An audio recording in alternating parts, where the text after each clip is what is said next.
pembelajaran jarak jauh dilanjutkan. Lalu apa? Akhirnya pembelajaran jarak jauh dilanjutkan. Alasannya sederhana. Masa pandemi COVID-19 masih berlangsung. Angka positifnya pun terus merangkak naik. Anak-anak usia sekolah rentan terinfeksi virus ini. Jadi, pada tahun ajaran 2020-2021 yang jatuh pada minggu ketiga bulan Juli 2020, tidak ada sekolah yang boleh buka. Siswa masih tetap belajar dari rumah, guru juga tetap mengajar dari rumahnya. Ada juga sih yang mengajar dari sekolah. Lalu pertanyaannya adalah, model pembelajaran seperti apa yang akan diterapkan? Untuk membahas lebih lanjut hal ini, ada baiknya kita melihat fakta-fakta berikut ini.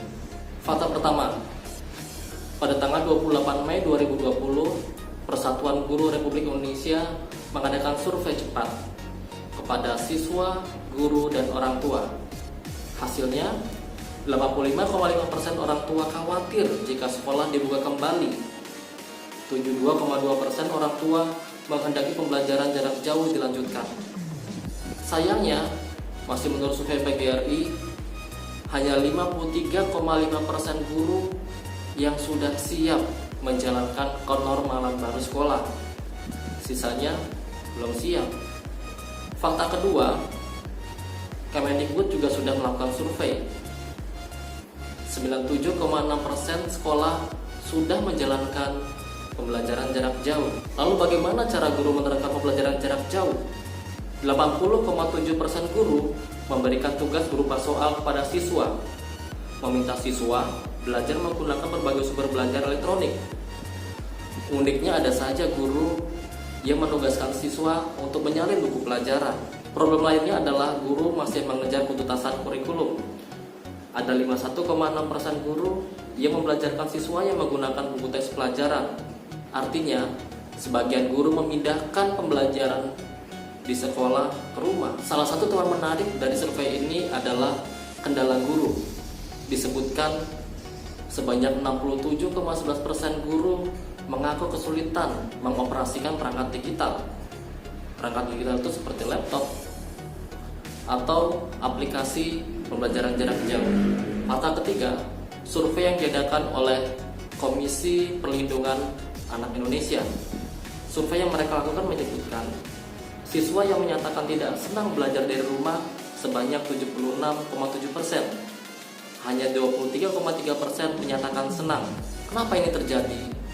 Ini terjadi karena minimnya interaksi antara siswa dan guru. 79,9% siswa menyatakan tidak ada interaksi sama sekali dengan guru, kecuali memberikan tugas dan menagih tugas saja, tanpa ada interaksi belajar seperti tanya jawab langsung atau aktivitas guru menjelaskan materi. Kasihan sekali siswanya ya, disuruh mengerjakan tugas aja, lalu nanti guru tinggal menunggu siswa mengirim hasil jawabannya. Kemudian ditemukan pula bahwa 81,8% guru menyatakan pembelajaran selama pandemi lebih menekankan pada sebatas pemberian tugas, jarang yang menjelaskan materi, diskusi ataupun tanya jawab. Dampaknya, 72,3% siswa merasa berat mengerjakan tugas-tugas dari guru. Siswa mengeluh banyak tugas yang harus mereka kerjakan karena setiap guru memberikan tugas dengan waktu yang sempit. Siswa merasa lelah dan capek seharian mengerjakan tugas saja. Selain persoalan interaksi dengan guru, siswa juga menghadapi kendala lain, seperti tidak punya kuota internet, tidak punya ponsel yang sesuai spesifikasi, atau juga tidak punya laptop. Terutama ini dihadapi oleh siswa-siswi yang berada di kawasan tertinggal, terpencil, dan terdepan. Dari fakta-fakta tersebut, akankah kita mengulangi proses pembelajaran yang telah berlangsung selama ini? Banyak kritik muncul bahwa pembelajaran jarak jauh membuat siswa, guru, dan orang tua stres. Guru belum menemukan model pembelajaran yang pas, yang tepat diterapkan di masa pandemi. Terlepas dari upaya-upaya revitalisasi pembelajaran jarak jauh, ada baiknya kita melihat perencanaan Kemendikbud ke depan yang sedang menyiapkan asesmen kompetensi minimum. Apa sih AKM itu? Inti dari pembelajaran dalam menghadapi AKM adalah menyiapkan siswa memiliki keterampilan literasi dan numerasi. Literasi membahas tentang bagaimana memahami bacaan dan mengkritisi hasil bacaan.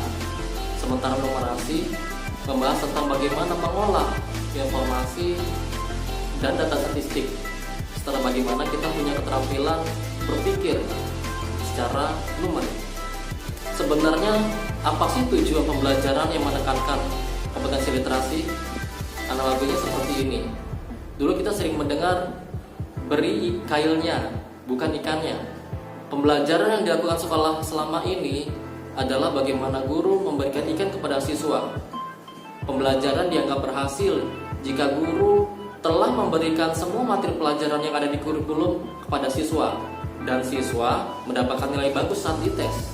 Sebaliknya, pada pembelajaran yang menekankan kompetensi literasi, guru membekalkan kepada siswa keterampilan-keterampilan yang membuat siswa mampu mencari informasi secara mandiri, mengolahnya, lalu mengemasnya menjadi sesuatu yang baru dan berguna bagi kehidupannya.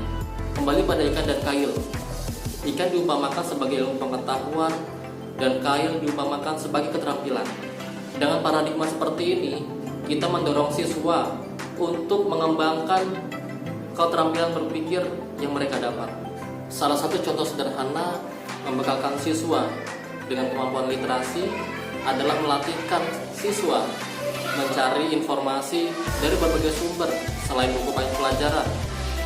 Misalnya buku pengayaan, internet, perpustakaan, majalah, poster, dan lain-lain. Setelah siswa difasilitasi untuk mengakses berbagai sumber pengetahuan itu, ajarkan mereka untuk mengolah informasi tersebut secara ilmiah. Lalu bantu mereka untuk meramu dan mempresentasikan temuannya melalui misalnya berbicara di depan kelas, menuliskannya di blog, atau menyampaikannya dengan vlog.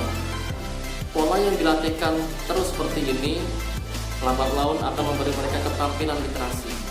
Siswa misalnya dapat membedakan antara berita yang faktual, opini, atau hoax. Jadi bagaimana rencana pembelajaran kita ke depan? Itu tergantung kita mau berubah atau tidak.